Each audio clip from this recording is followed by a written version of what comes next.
Hello everyone, आप सभी का हमारे एचके अकेडमी चैनल में बहुत-बहुत स्वागत है। और आज हम नेट जेआरएफ के जो जनवरी 2022 के जो प्रीवियस ईयर क्वेश्चन पेपर हम सॉल्व कर रहे हैं, उसका पार्ट 4 करने जा रहे हैं। और उसमें हम देखेंगे कि आपका जो ज्योग्राफी के हैं कौन-कौन से जो मोस्ट इम्पोर्टेंट क्वेश्चन है वो आए हैं और उनका सॉल्यूशन हम देखने वाले हैं। तो वीडियो को लास्ट तक ज़रूर देखिए। तो पहला क्वेश्चन हम यहाँ पे देखते हैं कि निम्नलिखित में से कौन केंद्रीय स्थान मॉडल का वर्णन करता है। तो इसमें आपका जो ऑप्शन है वो क्या-क्या है? वस्तुओं और सेवाओं के प्रवाह के आधार पर शहरी और बाहरी क्षेत्रों के स्थानिक पैटर्न, आय समूहों के स्थानिक प्रतिरूप, आवासीय स्थानों के स्थानिक प्रतिरूप, सांस्कृतिक स्थानों का स्थानिक प्रतिरूप। अब है हमें यहाँ पे बताना है कि इनमें से कौन-सा जो है उनका केंद्रीय स्थान मॉडल का वर्णन करता है। वस्तु और सेवाओं के प्रवाह के आधार पर शहरी और बाहरी क्षेत्रों के स्थानिक पैटर्न, या फिर आय समूह के स्थानिक पैटर्न, या आवासीय स्थानों का स्थानिक प्रतिरूप, या फिर सांस्कृतिक स्थानों का स्थानिक प्रतिरूप। तो यहाँ पर हम तो सबसे पहले हम सेंट्रल प्लेस थ्योरी के बारे में जानेंगे कि जो सेंट्रल प्लेस थ्योरी है वो किन्होंने propound की थी। तो वो आपके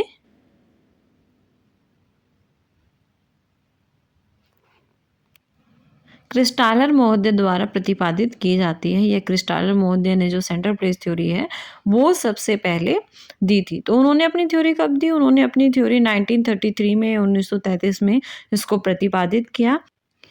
इस थ्योरी को उन्होंने साउदर्न जर्मनी या फिर आपका जो दक्षिण जर्मनी है उसकी बंदोबस्त प्रतिरूप को देखने के लिए उन्होंने इसको प्रतिपादित किया था। तो आप लोगों को ये ध्यान रखना है कि जो साउदर्न जर्मनी है उसको देखने के लिए, या उसकी स्थायी जो आपकी बंदोबस्त व्यवस्था है, या आपका प्रतिरूप है, या जो वहाँ का आवासीय प्रतिरूप है, उसको देखने के लिए क्रिस्टालर महोदय ने क्या दिया था? आपका सेंट्रल प्लेस थ्योरी दी थी 1933 में। तो ये ध्यान रखना है आप लोगों को। इसके बाद जो क्वेश्चन और इम्पोर्टेंट आते हैं उसमें है कि उन्होंने जो हायरार्किकल पैटर्न है उसमें K3, K4 और जो आपका K7 है वो 3 तरीके की हायरार्किकल जो पैटर्न है उन्होंने अपनाया अपने सिद्धांत में। K3, K4 and K7। यहाँ पर K3 जो है वो उन्होंने किसके लिए यूज़ की थी? बाजार नियम के लिए, या फिर जो आपका बाजार सिद्धांत है उसके लिए इसका प्रयोग किया। K3 हायरार्की का आपको ध्यान रखना है कि K3 किस पर आधारित है? बाजार सिद्धांत पर आधारित है। K4 जो है वो आपका परिवहन सिद्धांत पर आधारित है, या फिर यातायात जो आपका नियम है या सिद्धांत है उस पर आधारित है। इसके बाद यहाँ पर आपका आता है K7। तो जो K7 है वो बेसिकली आपका किस पर आधारित है? प्रशासनिक जो आपका सिद्धांत है या प्रशासनिक जो व्यवस्था है उसके ऊपर आधारित है। तो आपको ये भी ध्यान रखना है। यहाँ पर तीनों इम्पोर्टेंट है और तीनों में से प्रीवियस ईयर में क्वेश्चन पेपर में आपका पूछा भी गया है। K3, K4 और K7। K3 बाजार नियम पर आधारित है, K4 आपका परिवहन नियम पर आधारित है, और K7 आपका प्रशासनिक नियम पर आधारित है। आपको ये ध्यान रखना है। इसके अलावा भी एक इम्पोर्टेंट क्वेश्चन जो इसमें पूछा जाता है, जिसमें आपका थ्रेशोल्ड से रिलेटेड क्वेश्चन आता है। तो उसमें अभी पहले हम इसको सोल्व कर लेते हैं। आपका जो ये क्वेश्चन है थ्रेशोल्ड का, कि आपका जो थ्रेशोल्ड है वो क्या होता है, इसके बारे में भी जान लेते हैं। अब यहाँ पे क्या दिया गया है? थ्रेशोल्ड और कॉम्प्लीमेंट्री एरिया या फिर रेंज ऑफ गुड्स दिया हुआ है। अब इन दोनों टर्म्स को भी समझ लेना बहुत ज़्यादा ज़रूरी है, क्योंकि ये क्वेश्चन पूछा जाता है। इस तरीके की इमेज आपको दे दी जाती है और यहाँ पे थ्रेशोल्ड लिखा मिलेगा और यहाँ पे गुड ऑफ कॉम्प्लीमेंट्री या फिर कॉम्प्लीमेंट्री एरिया या फिर या आपका जो गुड्स तक जो पहुंच है उसको दिया जाता है। तो यहाँ पे आपको ये समझना जरूरी है। सबसे पहले तो जब ये इमेज अगर आपको दी हुई हो तो इसमें पूछ लिया जाता है कि ये किससे जुड़ा हुआ है। तो ये सेंट्रल प्लेस थ्योरी से जुड़ा हुआ है और ये क्रिस्टालर महोदय ने दिया है, सिंपल सा। दूसरा अब यहाँ पे देखते हैं कि थ्रेशोल्ड क्या है। थ्रेशोल्ड का जो हिंदी में मतलब होता है वो क्या होता है? शुरुआत, या फिर क्या है कि ये वो बिंदु है या ये वो जगह है जहां पर क्या है किसी स्थान विशेष पर कोई सेवा शुरू करने के लिए जो आपकी मिनिमम पॉपुलेशन होती है वो पाई जाती है, तो उसको क्या कहा जाता है? आपका थ्रेशोल्ड कहा जाता है। यानी कोई भी काम हमें करना है, कोई भी चीज़ की शुरुआत हमें करनी है किसी स्थान विशेष पर या किसी जगह पर उस सेवा को चलाए रखने के लिए जो मिनिमम पॉपुलेशन होती है, तो उसको क्या कहा जाता है? थ्रेशोल्ड कहा जाता है। ये आपको ध्यान रखना है। यानी ये पॉपुलेशन ऐसी पॉपुलेशन होगी कि जिसकी वजह से कभी भी जो काम है वो बंद नहीं होगा, जो आप शुरू कर रहे हैं या जो भी आपका काम वहाँ पे आप जारी करना चाहते हैं। अब दूसरा यहाँ पे आते हैं कॉम्प्लीमेंट्री एरिया या फिर जो आपका किसी भी सामान का जो निर्धारण करता है तो वो क्या है? तो कॉम्प्लीमेंट्री जो एरिया है ये क्या है? वो अधिकतम दूरी है जहां तक कोई भी उपभोक्ता है या कंज्यूमर जो है या सामान खरीदने के लिए यात्रा करने के लिए तैयार है या वहां तक यात्रा कर सकता है।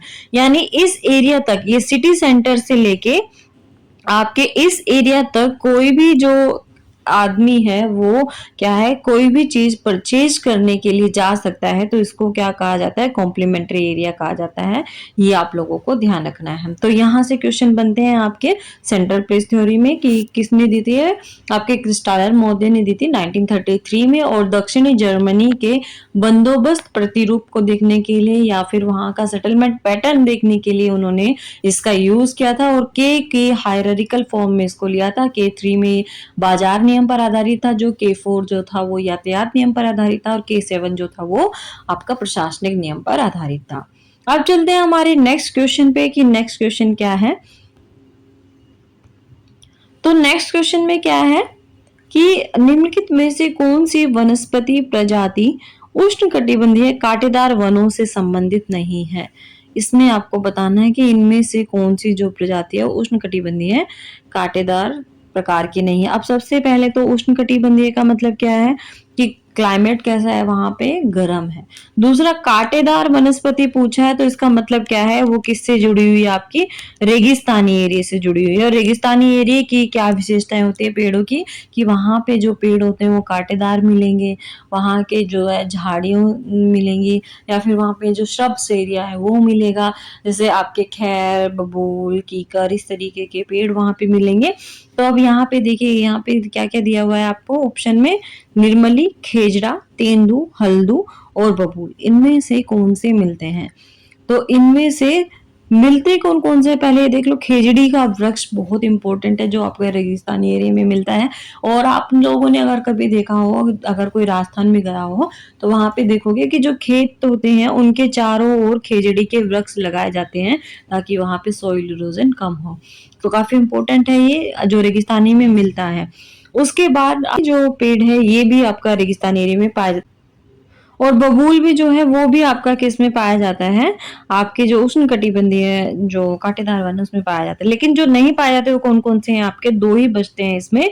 एक कौन सा? आपका तेंदू, और दूसरा क्या है? हल्दू। इन दोनों वृक्षों में क्या है, ये आपके उष्णकटिबंधीय कांटेदार जो वन है उनसे संबंधित नहीं है। इस वजह से क्या है, इसको ऑप्शन जो बी होगा वो करेक्ट होगा, सी और डी इसका आंसर सही होगा। अब आपको ये ध्यान रखना है कि उष्णकटिबंधीय कांटेदार वन कहाँ मिलते हैं। तो उष्णकटिबंधीय कांटेदार वन वहां मिलेंगे जहां पर औसत वार्षिक वर्षा या फिर औसत वर्षा जो है, आपको ये ध्यान रखना है कि औसत वर्षा जो है वो कितना है? 70 सेंटीमीटर से कम है। तो वहां पर आपको क्या मिलेंगे? उष्णकटिबंधीय कांटेदार वन जो है वो पाए जाएंगे। अब नेक्स्ट क्वेश्चन पे चलते हैं। संकेंद्रित क्षेत्र मॉडल में शहर के केंद्र से परिधि तक का सही क्रम आपको बताना है। तो ये संकेंद्रीय या फिर कंसेंट्रिक रिंग थ्योरी है। काफी इंपॉर्टेंट थ्योरी है कंसेंट्रिक रिंग थ्योरी। सबसे पहले इसके बारे में हम जानेंगे, उसके बाद हम क्वेश्चन पे आएंगे। तो अब कंसेंट्रिक रिंग जो थ्योरी है वो किसने दी है? आपकी बर्गेस महोदय ने दी है। आप लोगों को ये ध्यान रखना है कि कंसेंट्रिक रिंग मॉडल या सेकेंद्रीय जो आपका वलय सिद्धांत है या क्षेत्र मॉडल है वो किसने दिया है? बर्गेस महोदय ने दिया है। और कब दिया है? 1925 में। ये एक समाजशास्त्री थे या सोशोलॉजिस्ट थे जिन्होंने क्या है, कंसेंट्रिक रिंग मॉडल दिया और अपना शहरी सामाजिक संरचनाओं को समझाने में अपना एक अहम योगदान इन्होंने दिया है।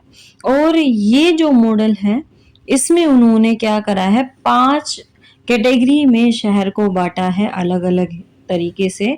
तो उसमें हम देख लेते हैं कि कौन-कौन सी जो पेटियाँ हैं जिसमें उन्होंने बताया कि कौन लोग वहाँ पर पाए जाएँगे। सबसे पहले उन्होंने क्या बताया कि सिटी सेंटर होगा, सिटी सेंटर के आस-पास क्या होगा, केंद्रीय व्यापार क्षेत्र होगा या फिर आपका सीबीडी होगा। तो सबसे पहला ज़ोन क्या हो गया, आपका सीबीडी हो गया। इसके बाद उन्होंने क्या कहा कि दूसरा ज़ोन जो है वो क्या होगा, आपका ट्रांजिशनल ज़ोन होगा। अब इस ट्रांजिशनल ज़ोन में क्या होगा कि यहाँ पर 2 तरीके की चीज़ें पाई जाएँगी। एक तो क्या है, फैक्ट्रियाँ जो हैं वो मिलेंगी। दूसरा क्या है कि फैक्ट्रियों में काम करने वाले यहाँ पे मजदूर भी पाए जाएंगे और सीबीडी की भी थोड़ी बहुत एक्टिविटीज यहाँ पे पाई जाएंगी। तो यहाँ पे दोनों का मिश्रण मिलेगा, तो इस वजह से इसको क्या कहा गया है, ट्रांजिशनल जोन कहा गया है। अब तीसरी जो पेटी है वो किसकी होगी, निम्न वर्ग के जो रिहायशी मकान है उनकी होगी। तो यहाँ पे कौन मिलेगा, आपका जो मजदूर वर्ग है वो यहाँ पर पाया जाएगा। अब चौथी जो पेटी है उसमें इन्होंने क्या बताया कि मिडिल क्लास जो है वो यहाँ पे पाएगी।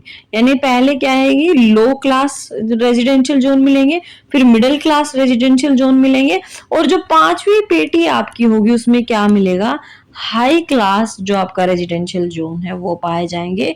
जो बहुत ही इंपॉर्टेंट जो जो क्या है आपका कि हाई क्लास रेजिडेंशियल जोन को बाहर रखने का क्या मेन रीजन था कि ये जो लोग हैं ये सिटी के अंदर क्या कर सकते हैं, ट्रांसपोर्ट फैसिलिटी के द्वारा अंदर आ भी सकते हैं और यहाँ से बाहर जा भी सकते हैं। और दूसरा क्या है, इनके पास क्या है, जो पैसा है वो अच्छा है, इसलिए ये लोग सिटी के बाहर क्या है, एक अच्छा जीवन व्यतीत करना चाहते हैं। एक बहुत भाग दौड़ भरी लाइफ से बहुत रहकर कट कर रहना चाहते हैं। और दूसरा क्या है कि एक साफ सुथरे वातावरण में ये रहना चाहते हैं, इसलिए इनको क्या रखा गया है, बाहर की पेटी में इनको रखा गया है।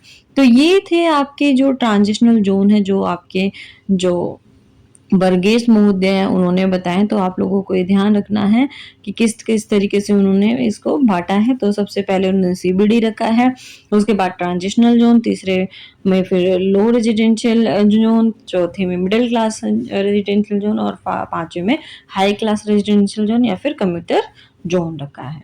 अब इसके बाद चलते हैं हम हमारे नेक्स्ट जो आपका क्वेश्चन है उसके ऊपर कि सेकेंद्रीय मॉडल में परिधि, केंद्र से परिधि तक जाना, यानी हमें अंदर से बाहर की तरफ जाना है। सबसे पहले मैंने क्या बताया कि सीबीडी होगा, तो सबसे पहले क्या आएगा, सी ऑप्शन आएगा।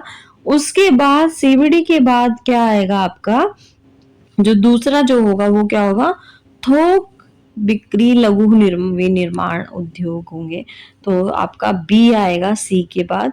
इसके बाद क्या आएगा, निम्न श्रेणी के आवास आएंगे, और उसके बाद चौथे पे क्या आएगा, मध्यम श्रेणी के आवास। तो पहले पे हो गया आपका सीबीडी, दूसरे पे हो गया आपका ये, तीसरे पे हो गया आपका निम्न श्रेणी आवास, और चौथे पे हो गया मध्यम श्रेणी आवास। तो यहाँ पे सी, बी, ए और डी, तो आपका सी ऑप्शन जो है यहाँ पे करेक्ट हो जाएगा। आई होप सभी को समझ आ रहा होगा। अगर किसी का कोई क्वेश्चन है, कोई क्वेरी है, तो वो मुझे कमेंट सेक्शन में भेज सकता है। अब चलते हैं नेक्स्ट क्वेश्चन पे। समुद्र के मैदान किन के बीच अनुपस्थित हैं, यानी जो आपके सी के आपके प्लेन्स है, सी प्लेन्स है, या फिर आपका जो समुद्र में पाए जाने वाले मैदान है वो किन अक्षांशों के बीच में नहीं पाए जाते हैं, यहाँ पर ये पूछा गया है। तो जो समुद्र के मैदान है या फिर गहरे समुद्र के जो मैदान है वो बेसिकली आपके 60 डिग्री उत्तर से 70 डिग्री उत्तर की ओर नहीं पाए जाते। उसका मेन कारण क्या है वो मैं आपको यहाँ पर बता देती हूँ कि 60 डिग्री से 70 डिग्री अक्षांशों के बीच में या नॉर्थ अक्षांशों के बीच में, तो यहाँ पर आपका कौन सा पार्ट आ जाता है, अमेरिका का पार्ट आ जाता है। और दूसरा इस तरफ कौन सा पार्ट आ जाता है, आपका यूरोप का पार्ट आ जाता है। तो इनकी वजह से क्या है, ये जो आपका मैदानी एरिया है यानी 60 से 70 डिग्री जो अक्षांश है ये आपका क्या है, महाद्वीपों से घिरा हुआ है या स्थल से घिरा हुआ भाग है। इस वजह से यहाँ पे क्या है, जो गहरे सागरीय मैदान है वो नहीं पाए जाते, उनका एब्सेंस यहाँ पे रहता है।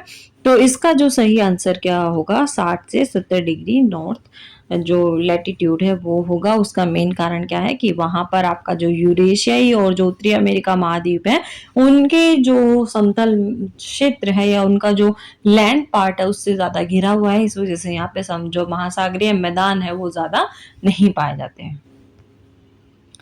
अब यहाँ पे नेक्स्ट क्वेश्चन है, वेगनर के विस्थापन सिद्धांत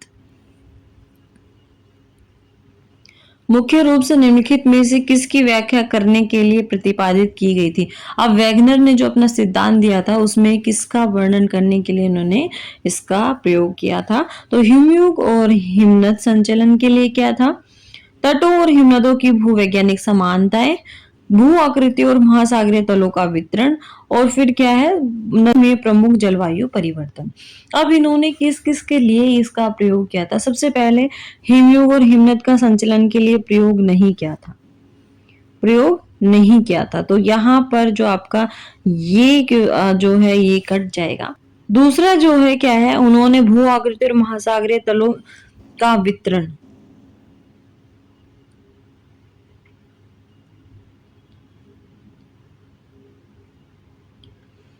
का भी वर्णन नहीं किया था, इसलिए यहाँ पे ये क्वेश्चन भी यार कट जाएगा। अब उन्होंने किसका वर्णन किया था या किसकी व्याख्या करने की कोशिश की थी, एक तो तटों और हिमनदों की भूवैज्ञानिक समानताएं और दूसरा दुनिया के प्रमुख जलवायु परिवर्तन, इनको दिखाने के लिए उन्होंने इसका प्रयोग किया था। इन्होंने अपना सिद्धांत दिया विस्थापन सिद्धांत या फिर आपका जो कॉन्टिनेंटल ड्रिफ्ट थ्योरी है वो दी थी। 1912 में इन्होंने ये थ्योरी दी, आपको ध्यान रखना है, लेकिन ये 1912 में उस टाइम फेमस नहीं थी। ये फेमस कब होती है, 1924 में, जब इसका अंग्रेजी में अनुवाद आता है। या आप लोगों को ये ध्यान रखना है कि 1912 में उन्होंने थ्योरी दी, लेकिन ये जब अंग्रेजी में अनुवाद आया तो ये बहुत ही फेमस थ्योरी हो गई, जो आपका क्या है कॉन्टिनेंटल ड्रिफ्ट थ्योरी है। तो ये वेगनर का सिद्धांत है जो 1912 में उन्होंने प्रोपाउंड किया है। आपको ध्यान रखना है, इसका ईयर भी पूछा जा सकता है। तो यहाँ पे जो बी और डी ऑप्शन, आपका बी ऑप्शन यहाँ पे करेक्ट हो जाएगा। अब हम चलते हैं हमारे नेक्स्ट क्वेश्चन पे। नेक्स्ट क्वेश्चन क्या है आपका, पहाड़ी से उत्तर की ओर ढलान किसके कारण वनाच्छादित रहते। पहाड़ी क्षेत्रों से उत्तर की ओर जो ढलान है वो किसके कारण वनाच्छादित रहती है। अब यहाँ पे ऑप्शन इन्होंने दिए हैं, विकिरण तीव्रता, संवेद्य ऊष्मा, या फिर आपका ऊष्मा का विकिरण, या फिर रैले प्रकीर्ण। अब यहाँ पर आपको ये ध्यान रखना है कि रेडिएशन इंटेंसिटी की वजह से होता है, या फिर सेंसिबल हीट की वजह से होता है, या फिर डिफ्यूजन ऑफ हीट की वजह से होता है, या फिर रैले जो स्कैटरिंग है उसकी वजह से होता है। अब यहाँ पे पहले इन चारों टर्म्स को समझ लेते हैं कि चारों टर्म्स जो हैं वो क्या क्या कहती है। अब यहाँ पे सबसे पहले हम समझते हैं विकिरण तीव्रता क्या होती है। तो किसी खास दिशा में क्या होता है कि प्रति इकाई ठोस कणों पर जो आपका विकिरणित शक्ति जो लगती है उसको क्या कहा जाता है, विकिरण तीव्रता कहा जाती है। सेंसिबल जो आपकी एनर्जी है या फिर हीट है वो क्या है, जिसको हम सेंस कर सकते हैं या जिसको थर्मामीटर पर मापा जा सकता है, उसको क्या कहा जाता है, सेंसिबल जो आपकी हीट है वो कहा जाता है। उसके बाद आता है ऊष्मा का विकिरण या डिफ्यूजन ऑफ हीट। क्या है, आपका जो हीट है उसका डिफ्यूज हो जाना या फिर जो किसी भी एक कण पे पड़कर बिखर जाना, उसको क्या कहा जाता है, डिफ्यूजन कहा जाता है। तो यहाँ पर पूछा गया है कि जो नॉर्थवार्ड जो स्लोप होता है या फिर जो आपका पहाड़ी क्षेत्रों में उत्तर की ओर ढलान होते हैं वो किसके कारण वहां पे जो पेड़ पौधे हैं वो उग नहीं पाते या वनस्पति उग नहीं पाते। तो उसका मेन कारण क्या है, विकिरण तीव्रता या फिर रेडिएशन इंटेंसिटी। तो यहाँ पर आपको ध्यान रखना है। अब ये इसका मेन रीजन क्या है कि यहाँ पे विकिरण तीव्रता की वजह से जो वनाच्छादन है वो पाते हैं कि क्या होता है कि जो भी ढलान का हिस्सा, जैसे सूर्य के सामने जो भी ढलान का हिस्सा होगा वहां पर आपकी जो वेजिटेशन है वो अच्छी मिलेगी, लेकिन जो हिस्सा सूर्य के सामने नहीं होगा वहां पर वेजिटेशन क्या है, अच्छी नहीं मिलेगी।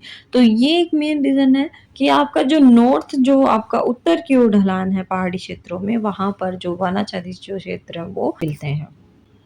तो ये थे क्वेश्चन आपके कुछ मोस्ट इम्पोर्टेंट जो आपके नेट जेआरएफ जनवरी 2022 के पेपर में पूछे गए थे। इसी तरह के और क्वेश्चन का हम सॉल्यूशन करेंगे हमारी नेक्स्ट वीडियो में। वीडियो आपको पसंद आई हो तो लाइक कीजिए, हमारे HK अकेडमी चैनल को सब्सक्राइब करना ना भूलें और मिलेंगे नेक्स्ट वीडियो में। तब तक के लिए थैंक यू।